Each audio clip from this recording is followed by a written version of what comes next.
¿Cómo están, queridos hermanos y hermanas? Espero que muy bien, cuidándose.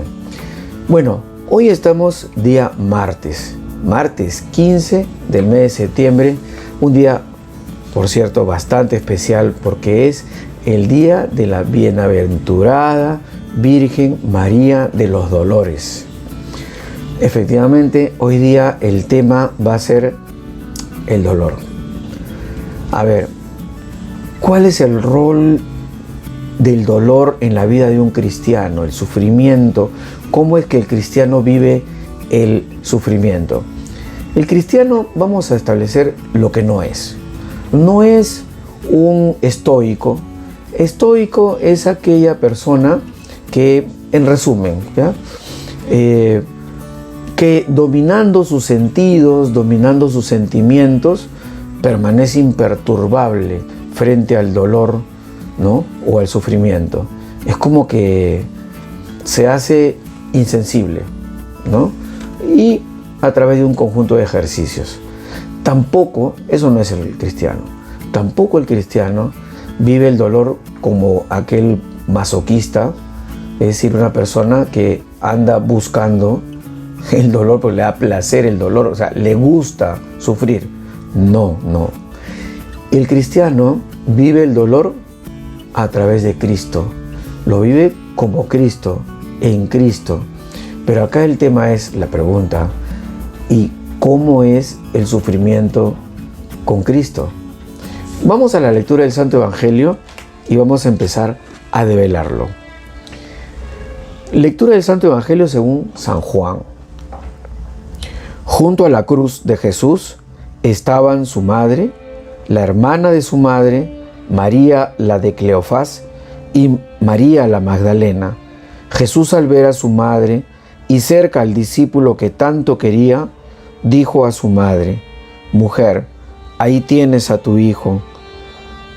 Luego dijo al hijo: «Ahí tienes a tu madre». Y desde aquella hora el discípulo la recibió en su casa. Así de cortito, pero ¿qué tal escena? O sea, el Señor está muriendo en la cruz y le está encargando a su madre, en la persona de Juan, la humanidad entera, la iglesia. Ahora, vamos a ir analizando de a poquitos, ¿no? El dolor. Jesús no suprime efectivamente el dolor en el mundo. O sea, sigue habiendo dolor en el mundo. Tampoco Jesús elimina la muerte ni el sufrimiento. Pero hay una cosa muy importante, que a partir del sufrimiento en Cristo, el Señor es capaz de convertir ese sufrimiento en gozo. Eso es muy importante. El sufrimiento con Cristo se convierte en una bienaventuranza, es decir, felices los que sufren. ¿Por qué? Porque el sufrimiento bien vivido, bien afrontado con Cristo, es una preparación para la venida del reino. Y ya sabemos que donde está el reino está Jesús, que es Dios, y donde está Jesús, que es el Verbo encarnado, que es Dios hecho hombre, allí está el reino, allí está la felicidad plena, absoluta, verdadera, eterna. Ahora, el sufrimiento también nos prepara para acoger efectivamente, si es el reino, pues la gloria de Dios, las maravillas del Señor, los milagros del Señor a través del sufrimiento. Ahora, mucho antes de la pasión, vemos que Jesús y el sufrimiento tienen una relación. El Señor efectivamente vive con familiaridad este sufrimiento. Jamás lo rehúye, jamás lo está buscando, pero sí lo enfrenta, sí lo vive y le da una verdadera dimensión, le da un verdadero significado. Por ejemplo, Jesús sufre a causa de una multitud que es dura, ¿no? Una multitud que es incrédula, una multitud que es, y lo dice con sus palabras él, que una multitud que es perversa. Jesús también sufre cuando es desechado por los suyos. Acordémonos que cuando va a predicar en la sinagoga de Nazaret, como hasta lo quieren desbarrancar, o sea, su propia gente lo quiere hasta matar. O sea, les cae tan incómodo recibir la verdad que hasta lo persiguen para matarlo. Luego, Jesús también llora a las puertas de Jerusalén.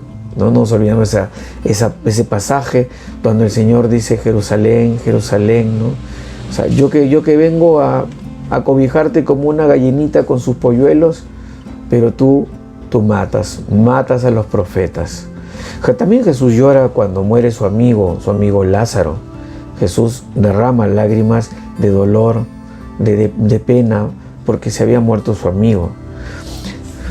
Entonces, Jesús inclusive en la pasión vemos cómo sufre, cómo se turba él entero solamente de pensar lo que le va a pasar en la pasión. O sea, Jesús con el sufrimiento hay cierta familiaridad. Eso en principio. Ahora, en la pasión, efectivamente, ahora sí, en la pasión se concentra todo el dolor humano que puede existir. No hay mayor dolor humano. Desde la traición, desde sufrir una traición de los suyos, hasta sufrir el abandono de Dios, ¿no? No nos olvidemos el pasaje de Mateo 27, versículo 46, ¿no? Cuando el Señor dice: Padre, ¿por qué me has abandonado? O sea, el Señor en la pasión es el culmen de todo el sufrimiento. Pero la pasión, a la vez de este sufrimiento, tiene un fruto que es el máximo fruto que uno puede ver en el universo. La pasión, ese dolor máximo, es redentora.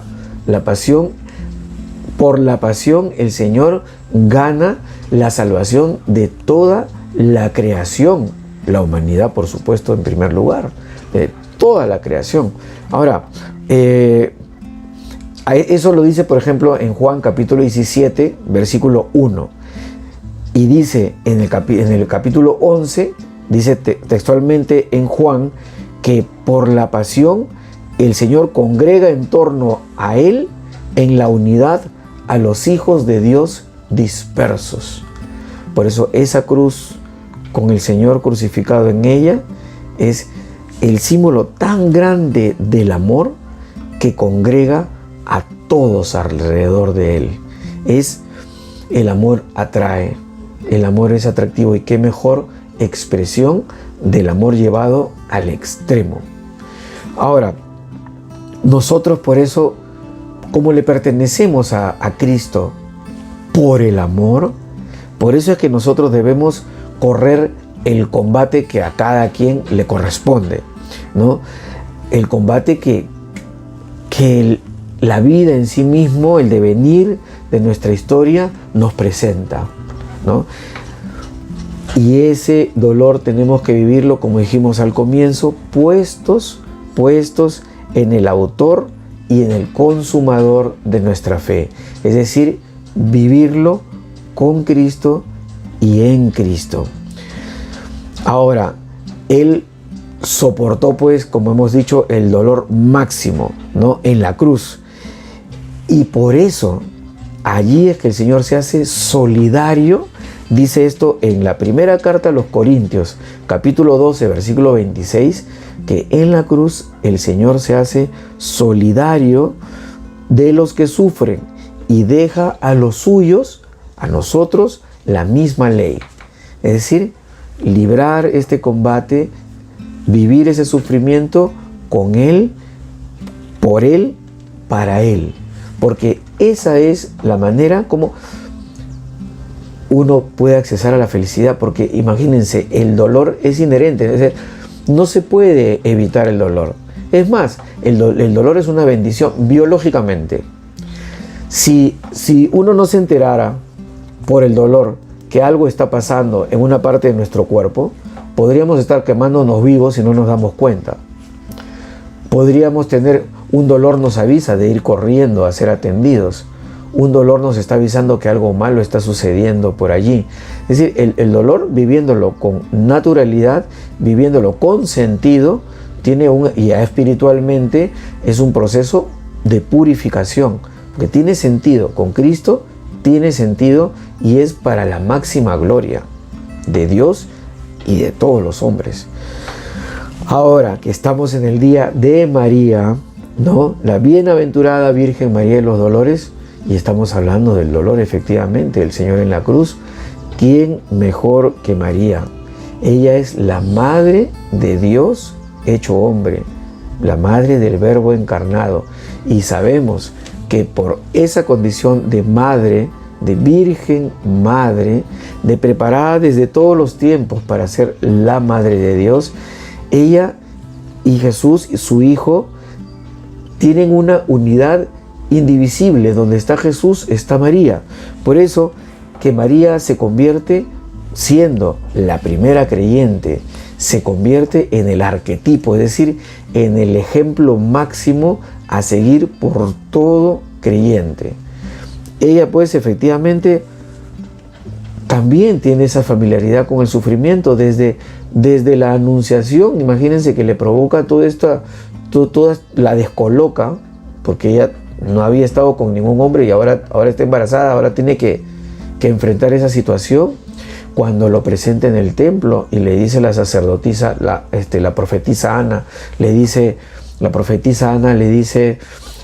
una espada te traspasará el corazón.